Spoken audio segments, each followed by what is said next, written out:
சுதந்திரம் என்று சொல்லும்போது ஒவ்வொரு வார்த்தையும் சில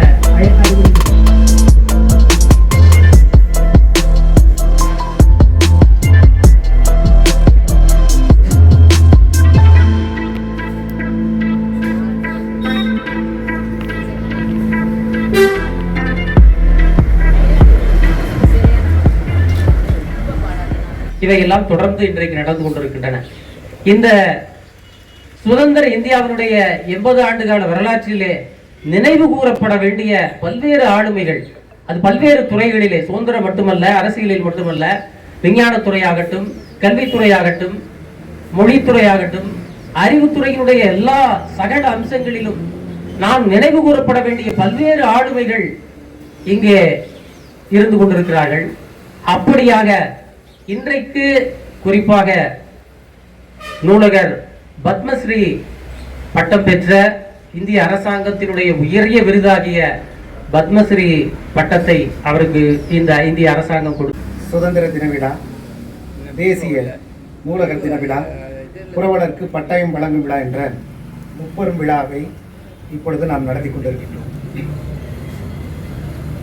எனக்கு முன்னால் வந்து அண்ணன் தமிழரசன் அவர்கள் கொஞ்சம் பேசி, நீங்கள் 20 வருடத்திற்கு மேலே முன்னால் செஞ்சது இன்றைக்கு இந்த நிகழ்ச்சியில் வந்து அவர் கலந்துக்கிறாருங்கிறது மகிழ்ச்சியான விஷயம். அவருக்கு பாட்டு ஐயா அவர்கள் ஆசிரியர், திருக்கலாப்பட்டியில் வந்திருக்கார்.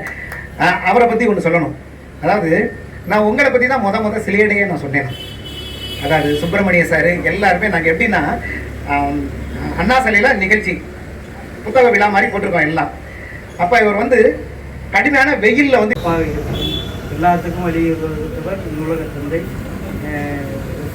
ரங்கநாதன். நாட்டின் சிந்தனை இல்லையெனில் அது வெறும் நிழல். பட்டங்கள் ஆள்வதும் சட்டங்கள் செய்வதும் பாரில் பெண்கள் நடத்த வந்தோம். எட்டாத உயரமும் எட்டி பிடிப்போம். பொருளாதார சுதந்திரத்தால் உயர்ந்த நிற்போம். இந்திய நாட்டின் பாதி மக்கள் தொகையான பெண்களுக்கு உண்மையான சுதந்திரம் கிடைத்து விட்டதா? என்னை பொறுத்தவரை சுதந்திரம் என்றால் பொருளாதார சுதந்திரம் மற்றும் பெண்கள் முன்னேற்றம் இருப்பதால் தான் அது உண்மையான சுதந்திரமாக இருக்க முடியும். ஆங்கிலேயரிடமிருந்து தேசத்தை மீட்டது முதல் கட்ட சுதந்திர போராட்டம் என்றால் நாட்டின் ஒவ்வொரு குடும்பத்திலும் இருக்கும் பெண் தன் சொந்த காலில் நிற்கும் சுதந்திர பொருளாதார சுதந்திரத்துடன் செயல்படுவதுதான் இரண்டாவது சுதந்திர போராட்டம். இந்திய விடுதலை போன்று ஆயுதம் ஏந்தி போராடினார்.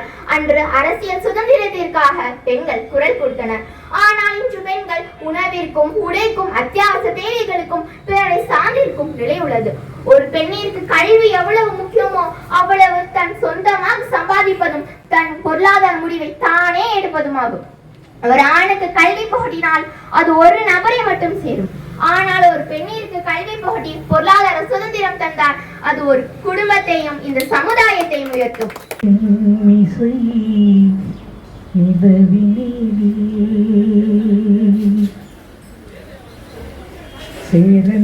சேரநாட்டிடம் பெண்களுடன்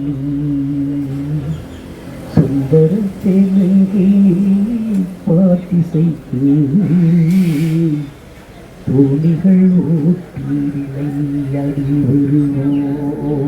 தாயும் பிறந்த மண்ணையும் தன் உயிரினும் மேலாக நேசிக்க வேண்டும். தன் பாரதத்தை இரு கண்களாக போற்றி பாதுகாக்க வேண்டும். ஆடுவோமே பள்ளு பாடுவோமே ஆனந்த சுதந்திரம் அடைந்து விட்டோமே என்ற சுதந்திரத்திற்கு முன்பே அதனை பற்றி எண்ணி ஆனந்த கூத்தாடியார் மகாகவி பாரதி. சுதந்திரம் என்றால் என்ன?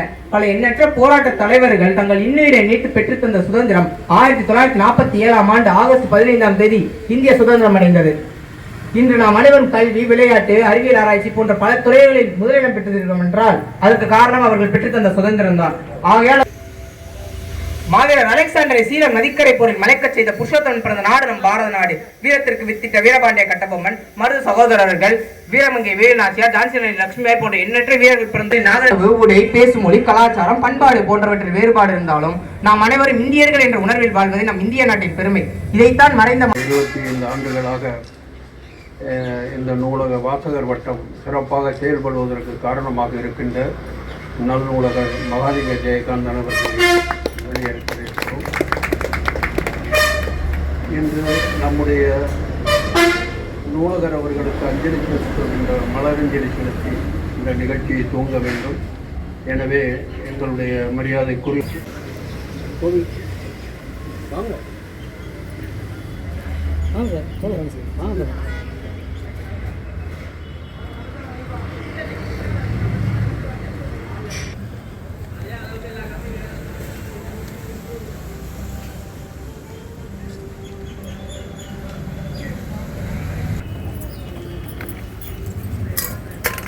மறைகிறேனே என்ற பாரதியின் வரிகளோடு 80வது சுதந்திர தினத்தை சீரோடும் சிறப்போடும் கொண்டாடுகிற அனைவருக்கும் வணக்கத்தை கூறி பேச வந்திருப்பவள் வளர்ந்து வரும் பேச்சாளர் லியோ சார் நர்மதா.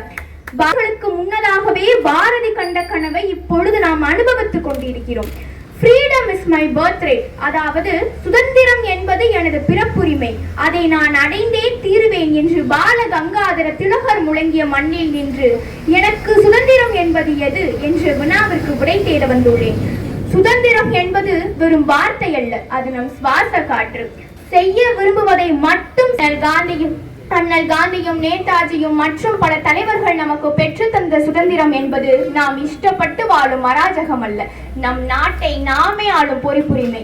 பல தியாகிகள் நமக்கு பெற்று கிடையாது. ஆனா உண்மையை யோசிச்சு பார்த்தா நான் உருவாக்கப்பட்ட நூலகரால தான். நான் 6ஆம் வகுப்பு படிக்கிற காலத்துல இருந்து 6ஆம் படிக்கிற காலத்துல இப்ப நான் திருக்கோசில படிச்சிருக்கேன். திருக்கோசி இந்த 6ஆம் வகுப்புல இருந்து MA முடிக்கிற வரைக்கும் எனக்கு பள்ளிக்கு கல்லூரிக்கு போன டைம் தான் மிச்சம். நான் டைம் போனாலே நூலகத்தில் இருக்கும். 6th 7th அதெல்லாம் பெரிய பெரிய புத்தகங்களாக பெரிய பெரிய ஆசிரியர்களாக படித்தார். இந்த சாஞ்சிலியன் கல்கி இவங்களாம் ரொம்ப அத்துபடியாக படிக்கும். அது வந்து என்னுடைய சிந்தனையை விரிவடைய செய்தது, ரொம்ப பரந்த மனப்பான்மையோடு சிந்திக்க வைத்தது. அதனால தான் எனக்கு இந்த நூலகத்தில் இருந்து எந்த ஒரு விழா கூட்டா முதலாவது நான் வந்திருக்கிற காரணம் அதுதான். உண்மையிலே நீங்களாம் பாராட்ட இருந்தது. அது மற்றவர் அங்கீகாரம் கொடுக்க அவசியம் இல்லை, உங்களுடைய அங்கீகாரத்தை நீங்கள் எடுத்துக்கொள்ள வேண்டும். ஏன்னா உங்களை அறியாமல் நிறைய பேரை உருவாக்கிட்டு இருக்கீங்க என்பதை இந்த இடத்துல அங்கீகரித்து நம்ம ஜெயகாந்தன் சார் அப்படி நினைக்கும் போது சரி நம்ம மைய பாடுவோமே ஆனந்த சுதந்திரம் அடைந்து விட்டோம் என்று அன்று மகாகவி பாரதியார் நம் நாடு விடுதலை பெறுவதற்கு முன்பாகவே விடுதலையை எப்படி கொண்டாட வேண்டும் என்று வலியுறுத்தி சென்றார். கோடை சொல்லவில்லை, நாடு நமக்கு என்ன செய்தது என்று கேட்காதே, நாம் நாட்டிற்கு என்ன செய்தோம் என்று சிந்தித்து பார்.